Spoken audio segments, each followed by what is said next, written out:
One of the biggest disappointments I see in parents' eyes is when the child shows no signs of gratitude for everything that the parents are doing for them. I wake up early in the morning to cook lunch for his school. Forget thank you, he doesn't even eat it. I don't have a nice suit to wear in functions. I saved money so she can go to her singing classes. Now she tells me I don't care for her. My wife, my in-laws, everyone fought with me that I shouldn't buy my son a new phone, but I did for his happiness. Now I ask him to leave the phone just during exams and he's fighting with me. Forget acknowledging what I did for him, he can't even talk to me nicely. I work all day for these children. I cook for them, clean their room, drop them to school, pick them up, take them to shopping, everything. And I ask them to do one thing for me, and they just say no, just like that. Why should I have to fight every time I need to get something done? Every time he needs something, becomes all sweet and chatty, Papa this, Papa that, but after the need is fulfilled, doesn't even look at me. I come home from work and he can't even sit with me for 10 minutes. Am I just a money machine for him? What's common in these examples? Parents do so much for the children, but the child shows no acknowledgement, neither through their words nor actions. And then how do parents deal with this? They'll sulk, they'll fight, they try to ignore. They actually don't know much about what to do. So one obvious solution to this could be, why not tell the child everything you're doing for them? But many parents think, why should we have to say something? Can't they see it themselves? I mean, if I have to ask them and then they do something nice, then it's of no value. We don't want to beg for their attention and care. They should do it themselves. Okay, you won't ask.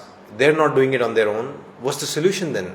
Keep getting disappointed and give up? Well, not so soon. I have some suggestions. If I could tell you, really I mean it, the single most important psychological trait or state which can contribute to individual and interpersonal well-being, it would be gratitude. If you want to be happy yourself, if you want a happy child, and if you want happy relationships, there's probably nothing more important than gratefulness or thankfulness. And I speak of this from deep personal experiences. This has transformed my experience of relationships and life. You teach your children how to use the bathroom, you teach them language, you teach them how to count. You should teach them how to be grateful to people as well. It's on that level. It's that important. It's an absolute tragedy that we don't even know how enormously important this is, and we just hope that the child will develop gratitude on their own. It is a tragedy that we virtually leave it to luck. Would you do the same thing for maths? Oh, percentages and fractions? Why should we have to teach? Let her learn on her own. If you ask me the secrets to happiness, really the first that comes to my mind is always gratitude. So, please make it part of your parenting curriculum. And how to do this? I'll give you some ideas. First, learn to be grateful yourself. If you can't, don't even try teaching them. Children, just like any adult, are very good at spotting hypocrisy. In your house, talk about how grateful you are to your own parents, despite the conflicts. Show it through your actions that my relationship with your grandparents may not be perfect, but I'm grateful to them for A, B, C, D, E. Second, interpersonal gratitude is partly dependent on empathy. Unless they actually know the cost you are paying for their lives, unless they can look at your difficulties from your perspective, they won't actually understand the depth of what you are going through for them. So you'll have to tell them very explicitly. If you woke up too early for them and felt drowsy the whole day, if you are suppressing your own desires to save money for them, if you're fighting with other people to defend them, if you are sacrificing your leisure time for their tasks, talk about it. Talk not just about what you're doing, but also about what you're going through inside. Basically, you'll have to educate them about the personal cost you're paying for their sake. This is not about tooting your own horn. This is about filling their blind spots. This is about presenting a better reality to them. This is education. But caution, don't do it with an attitude that you're doing them a favor by giving them birth and raising them. That attitude is not wise, because despite everything you're doing for them, you started a family for yourself. Because you thought creating a family is a good way to live life. Your child never came to you and said, "Mom and Dad, please give me birth." So when you teach them gratitude, don't sound like the benefit is one-sided. You are also deriving the satisfaction of being a parent through them. So keep your patronizing and condescension in check.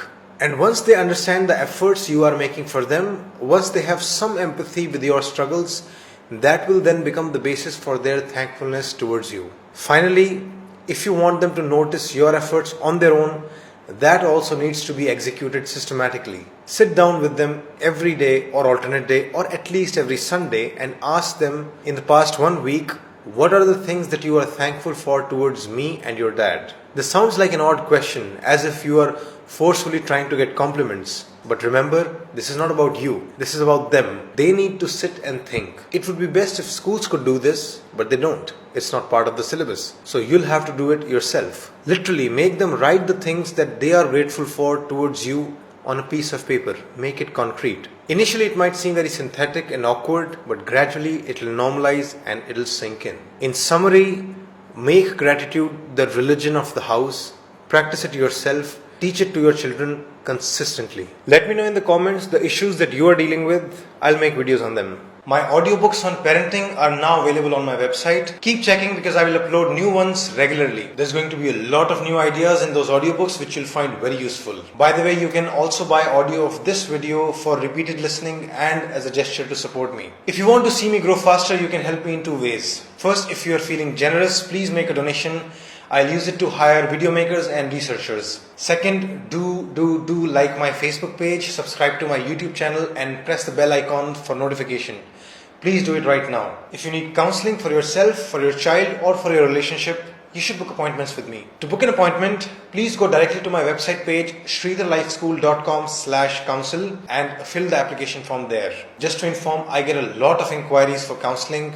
It makes me very happy, but I'm unable to respond to all of them. I take very limited number of clients to make sure I can give my best and stay sane myself. So in case I have not been able to reply to your messages or get back to you on your application form, I apologize for the inconvenience. I'm working with very limited resources. Just to remind you, in case counseling isn't possible, please buy my audiobooks. They can help you in areas you can't even imagine. Thanks a lot for watching my videos.